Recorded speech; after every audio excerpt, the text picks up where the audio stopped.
Gloria Borger is here. Give us a little sense. What do you think, Gloria? I thought he was funny. I thought by his delivery, you can tell he's not exactly a stand-up comic by profession, but I thought he delivered some great one-liners without being too rough. He poked a lot of fun at Obama, not as much fun at himself, although he did talk about Big Bird not seeing it coming. All right, hold on, and Gloria. Here's the president. Right, let's listen in. He's getting a standing ovation, as Mitt Romney received as well. Thank you so much. Thank you. Thank you. Everyone, please take your seats. Otherwise, Clint Eastwood will yell at them.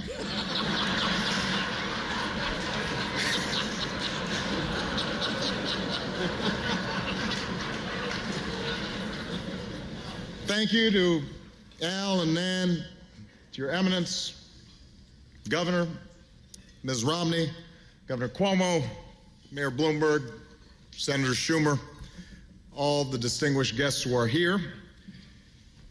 In less than 3 weeks, voters in states like Ohio, Virginia, and Florida will decide this incredibly important election, which begs the question, what are we doing here?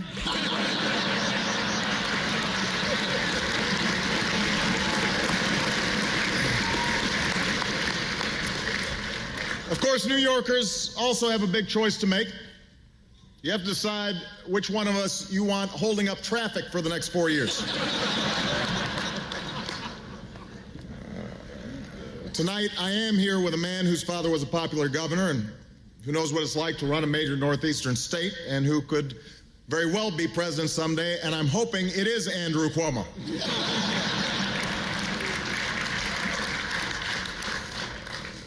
This is the third time that Governor Romney and I have met recently. As some of you may have noticed, I had a lot more energy in our second debate. I felt really well rested after the nice long nap I had in the first debate.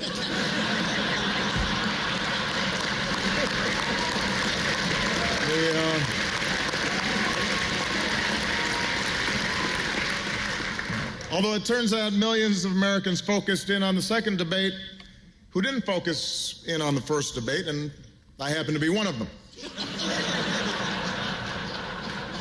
I particularly want to apologize to Chris Matthews.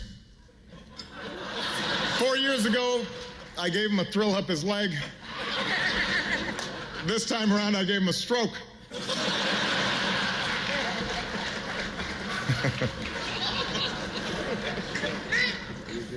Of course, there's a lot of things I learned from that experience. For example, I learned that there are worse things that can happen to you on your anniversary than forgetting to buy a gift. So, take note, gentlemen. Now, win or lose, this is my last political campaign. So I'm trying to drink it all in. Unfortunately, Mayor Bloomberg will only let me have 16 ounces of it.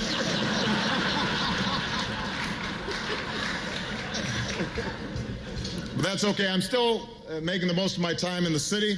Earlier today, I went shopping at some stores in Midtown. I understand Governor Romney went shopping for some stores in Midtown.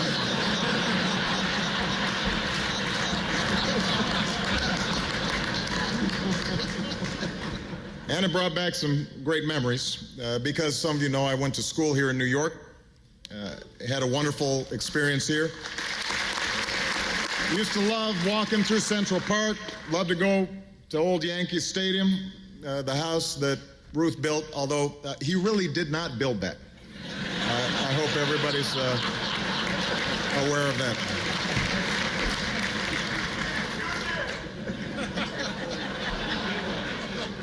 It's been 4 years since I was last at the Al Smith dinner. And I have to admit some things have changed since then. I've heard some people say, Barack, you're not as young as you used to be. Where's that golden smile? Where's that pep in your step? And I say, settle down, Joe. I'm trying to run a cabinet meeting here.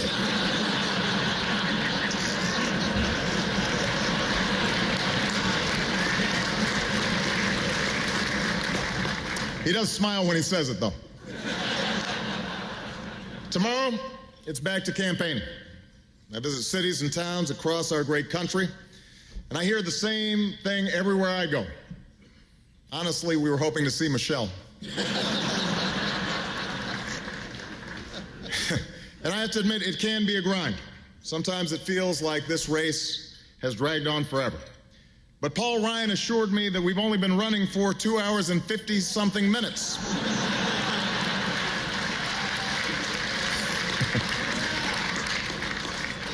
Of course, the economy is on everybody's minds. The unemployment rate is at its lowest level since I took office. I don't have a joke here. I just thought it would be useful to remind everybody that the unemployment rate is at the lowest it's been since I took office. And we're getting to that time when folks are making up their minds. Just the other day, Honey Boo Boo endorsed me. So that's a big relief. Ultimately, though, tonight's not about the disagreements Governor Romney and I may have. It's what we have in common, beginning with our unusual names. Actually, Mitt is his middle name. I wish I could use my middle name.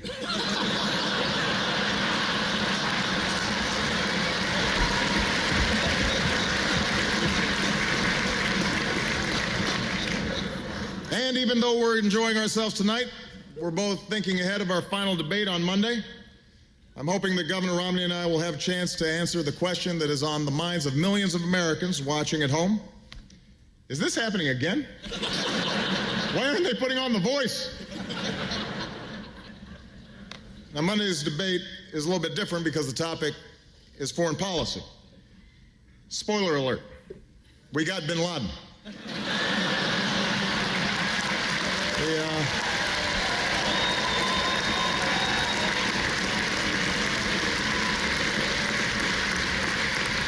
Of course, world affairs are a challenge for every candidate.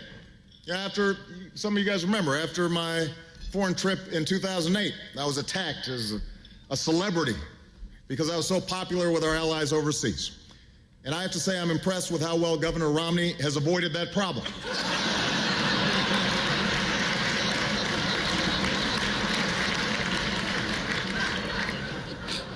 Now, just so everyone knows, in our third debate, we won't spend a whole lot of time interrupting each other. We will also interrupt the moderator just to mix things up. And finally, let me say that I've been doing some thinking, and I've decided that for our final debate, I'm going to go back to the strategy I used to prepare for the first debate. I'm just kidding. I'm trying to make Axelrod sweat a little bit. Get him a little nervous.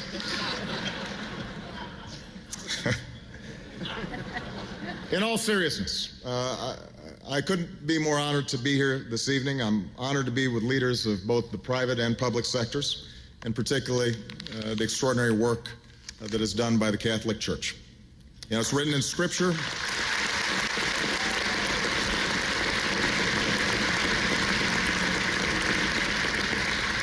It's written in Scripture that tribulation produces perseverance, and perseverance, character, and character, hope. This country's fought through some very tough years together, and while we still have a lot of work ahead, we've come as far as we have, mainly because of the perseverance and character of ordinary Americans. And it says something about who we are as a people that in the middle of a contentious election season, opposing candidates can share the same stage. People from both parties can come together.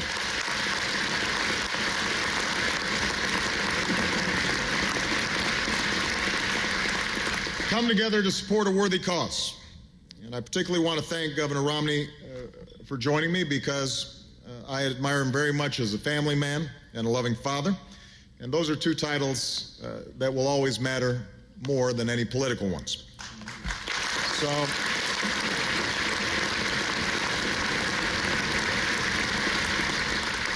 we may have different political perspectives, but I think, in fact, I'm certain that we share the hope that the next 4 years will reflect the same decency and the same willingness to come together for a higher purpose that are on display this evening. May we all, in the words of Al Smith, do our full duty as citizens. God bless you. God bless your families. And may God bless the United States of America. Thank you very much.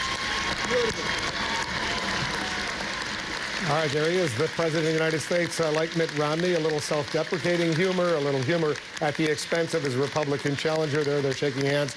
There's Cardinal Timothy Dolan. He's the president of the U.S. Conference of Catholic Bishops, head of the Archdiocese of New York, which is sponsoring this Al Smith dinner, as they do in New York all the time. They're going to be raising, as I said, $5 million for needy kids in the New York area. Let's get some quick reaction. Gloria, what'd you think?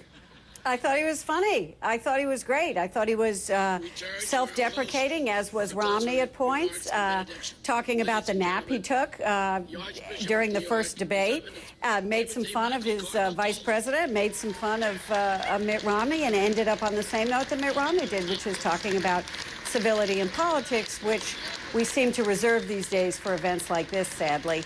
And not more often. So I thought both of these men did really well. They've got some good speechwriters, and the president's a little bit more practiced at it than Mitt Romney, I would have to say. But overall, I think it was great.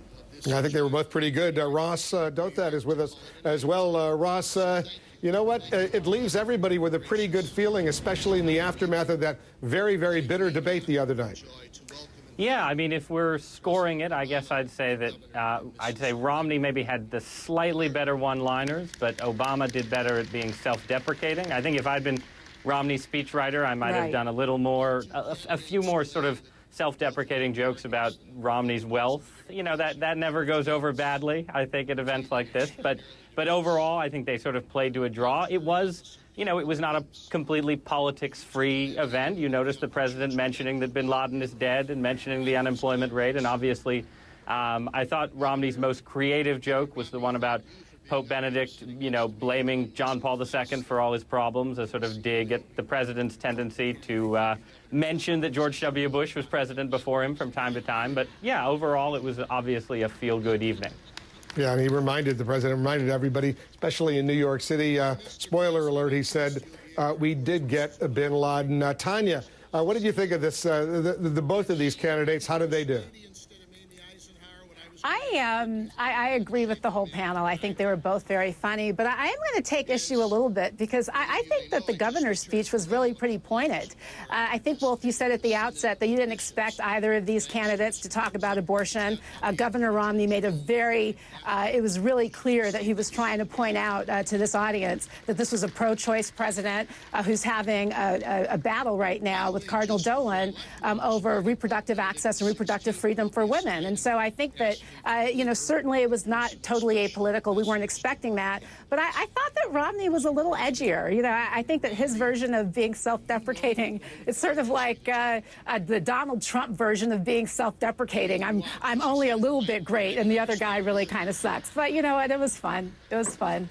It was fun. All right, well, you left us with something to consider. Let's take a quick break. We have a lot more to discuss. Jim Acosta standing by over at the Waldorf Astoria Hotel as well. Some of the best moments from tonight. A look ahead to Monday's debate. Will the good feeling that existed tonight spill over into Monday? Maybe, maybe not. Stand by. Who don't usually even like being in the same room together. Roger Ailes and